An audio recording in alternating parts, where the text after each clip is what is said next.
Muito bom dia, muito boa tarde, muito boa noite, seja muito bem-vinda e seja muito bem-vindo a mais uma edição do Acervo Pop Fantasma. O Acervo Pop Fantasma é o podcast não oficial do site popfantasma.com.br.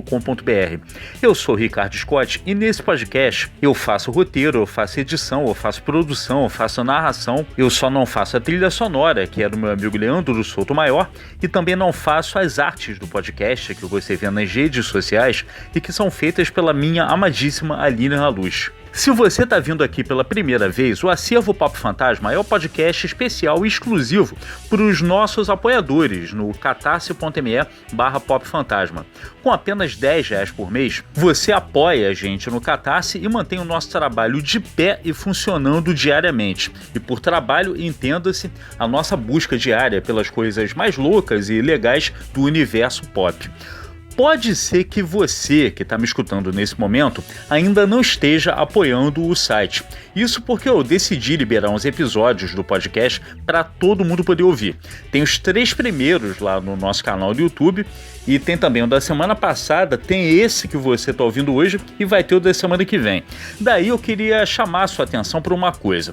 Algumas das melhores coisas do jornalismo pop vieram do jornalismo independente, de iniciativas independentes. Enfim, uma pessoa que resolveu escrever uns textos, fazer umas fotos, entrevistar pessoas, fazer um podcast, um canal de vídeos, um fanzine, quem sabe uma revista, um livro e tal, sem o apoio de um grande veículo, ou de uma grande empresa, ou de uma grande editora, coisas do tipo. E o apoio dos leitores é fundamental para que o trabalho continue funcionando diariamente e sempre acontecendo da melhor maneira. Daí eu queria pedir a você para considerar a possibilidade de apoiar a gente lá no catarse.me/popfantasma. É bem tranquilo apoiar por lá e o preço, como eu já falei, é bem acessível, só R$10 por mês. Tenta pensar que isso, além de ser uma espécie de assinatura de conteúdo, é um investimento na continuidade do projeto e, em especial, no foco da gente no todo do projeto, já que, para mim, é interessante ter praticamente 100% de foco no Pop Fantasma, na produção de textos, na produção de podcasts e em tudo mais que diga respeito ao universo do site, aquilo que eu costumo chamar de Pop Fantasma Verso, né? E é claro que, com o tempo, a gente vai pensar aqui em mais maneiras de sustentar todo o projeto do Pop Fantasma, em manter o projeto do Pop Fantasma viável financeiramente. E também vamos pensar em outros tipos de conteúdo exclusivo para quem curte o que a gente está fazendo. Beleza? Então, conto com o seu apoio lá no catarse.me/popfantasma. Então vamos lá, começou o episódio de hoje. Aumenta o som. Pop Fantasma. Bom, não é a primeira vez que o U2 aparece aqui no Acervo Pop Fantasma. Da outra vez que o grupo de Bono, The Edge, Larry Mullen e Adam Clayton apareceu por aqui, a gente tratou de um item que se relaciona bastante com o livro do qual a gente vai falar aqui hoje. O item do qual a gente havia tratado anteriormente aqui no podcast era o EP Wide Awake in America, lançado no dia 20 de maio de 85.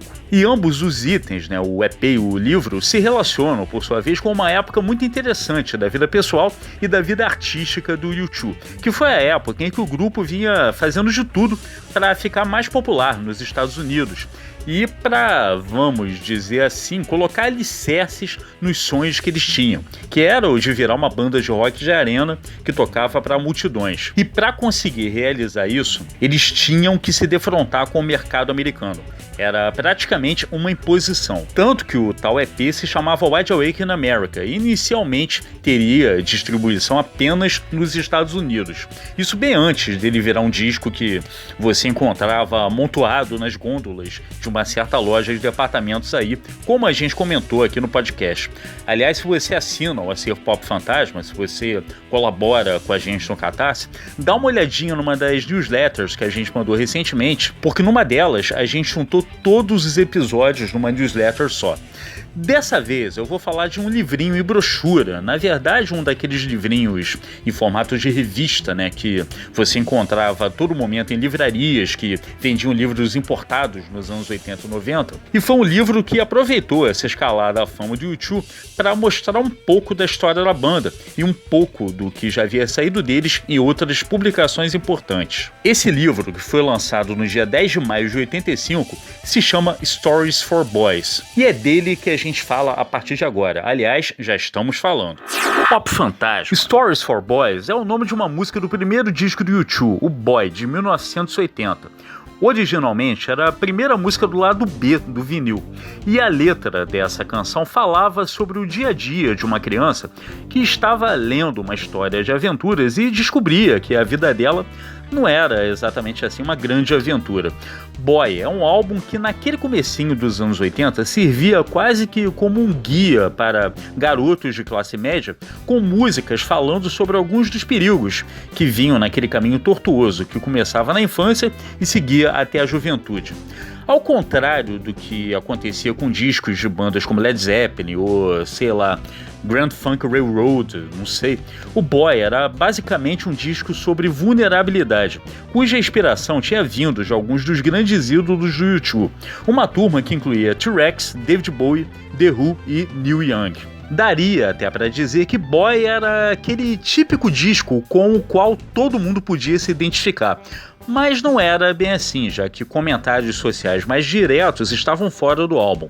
Aliás, não custa lembrar que o U2 era uma banda de pós-punk formada por 4 rapazes brancos que viviam na Irlanda e que 3 deles eram católicos e profundamente ligados ao dia a dia da sua religião.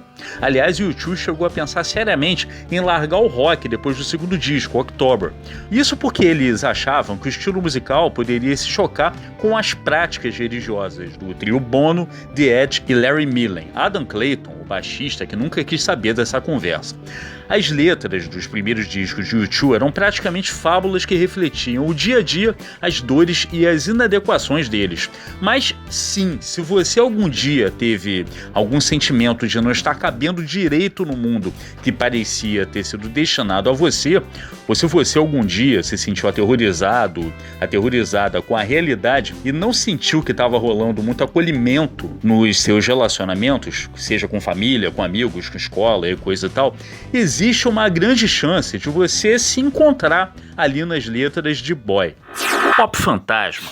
Stories for Boys acabou sendo também o nome da primeira biografia do U2, que por sinal foi a estreia em livros de um prolífico jornalista e escritor inglês, David Thompson, o mesmo cara que escreveu a Bíblia do glam rock, que é o livro Dangerous Glitter, como David Bowie, Lou Reed e Iggy Pop foram ao inferno e salvaram rock and roll. Se você for na lupinha do Pop Fantasma, você vai achar uma entrevista bem legal que a gente fez com ele, com o Dave Thompson. Vai lá depois conferir.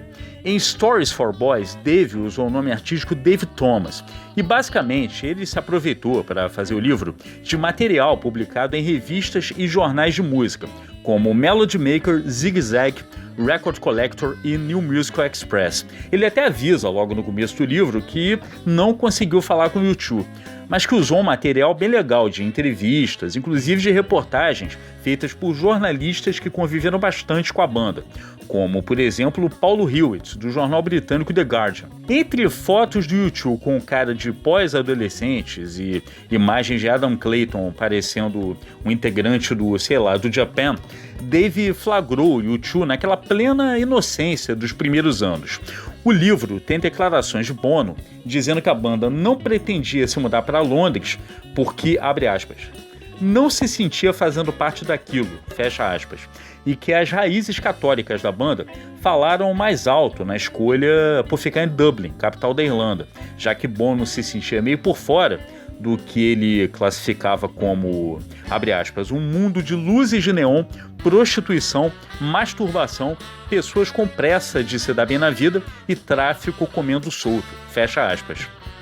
Esse lado pudico do U2 sumiria do mapa dentro de alguns anos. Aliás, ainda que os integrantes da banda continuassem mantendo suas casas na Irlanda, eles acabariam comprando propriedades por todo o mundo. Bono, por exemplo, costuma passar tanto tempo em Mônaco, principado no sul da França, que às vezes fica até difícil saber se ele está entrando ou saindo do local, né? De qualquer jeito, o U2 se tornou naquele período, nos palcos da Europa, aquilo que o popular apresentador de TV Edson Bolinha Cury costumava chamar de presença marcante. Bom, lógico que o U2 nunca foi o clube do Bolinha, né? O Bolinha costumava falar essa expressão quando, sei lá, Vando ou Rosana ou Amado Batista ou o conjunto Degradê faziam aparições por lá. Mas o fato é que o U2 dava a seus shows Eles imprimiam a seus shows, às suas aparições no palco, uma emoção e uma entrega que ninguém estava vendo em bandas como Joy Division e Cabaret Voltaire, que por melhores que fossem, aliás, por mais, digamos assim, por mais audivelmente superiores que elas fossem em relação ao U2, elas pareciam sempre mais frias e distantes do público, e não tinha como não notar isso, e como não notar que o U2 era o oposto disso. Stories for Boys também aproveitava para contar um pouco da história da família de bandas que gravitava em torno do U2, já que o irmão do The Edge, o guitarrista Dick Evans, era integrante de uma banda que cresceu junto com o U2, o The Virgin Prunes. Guggy, o vocalista do Virgin Prunes, era irmão mais velho de ninguém menos que Peter Howan, o garoto que havia aparecido nas capas de Boy, o primeiro disco de U2, e War, o terceiro disco da banda. De fato, os Virgin Prunes eram tão ligados ao U2 que ficaram conhecidos como amigos do U2, porque foram fazer turnê pelos Estados Unidos logo depois que Bono, The Edge e Companhia Limitada começaram a fazer sucesso por lá. E a proximidade era tanta que muita gente chegou a crer que os Virgin Prunes eram o U2 excursionando com outro nome em lugares menores. Isso causou alguns probleminhas para o Virgin Prunes na turnê, né? E eles, como você deve saber, nunca fizeram sucesso nos Estados Unidos. Pop Fantasma. A história contada em Stories for Boys prossegue até a entrada do U2 no Band-Aid, aquele projeto criado pelo cantor Bob Geldof que deu origem ao show Live Aid. E no final do livro tem as considerações de Dave Thomas a respeito da existência de uma espécie de triunvirato no pós-punk dos anos 80. Esse triunvirato incluiria o U2, o Echo and the Bunnymen e o Simple Minds. Essa ideia é corroborada por o depoimento do Bono, que diz que essas bandas aí são, abre aspas, as bandas que estão por aí fazendo turnês, fecha aspas. Isso lá para 1985. Esse trio de bandas, que muitos críticos europeus costumavam afirmar que era uma espécie de família do rock, tinha lá suas dissidências e arranca-rabos e alfinetadas. Jim Kerr, do Simple Minds, é que era realmente amigo de Bono e vivia falando bem dele pelas costas, coisa rara no mundo do rock, onde todo mundo fala mal de todo mundo. Por outro lado, o bocudo Ian McCulloch, do Echo and the Bunnymen, certa vez disse que Bono precisava colocar uma bolsa de colostomia na boca. Bono, por sua vez, soube da declaração do colega e respondeu que andava pensando em mandar um cheque para o Ian McCulloch por causa de toda a mídia que ele vinha proporcionando para o U2 nos últimos 2 anos. Stories for Boys fazia parte de uma série de livros lançada por uma editora chamada Proteus Books, que tinha escritórios em Londres e em Nova York. Essa tal série tinha ainda outros livros contando histórias de Neil Young, The Police, Barry Manilow, Brian Ferry e Roxy Music, e até um volume sobre o que havia acontecido com o legado dos Beatles depois do fim da banda. A discografia do U2 no fim do livro era a mais completa possível.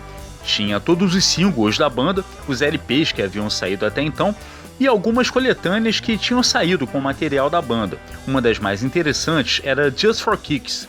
Era um disco lançado por um selo independente chamado Kick Records, só com bandas de Dublin. Tinha Berlin, The Resistors, The Ten Commandments e U2, justamente com Stories for Boys, no caso a música, não o livro.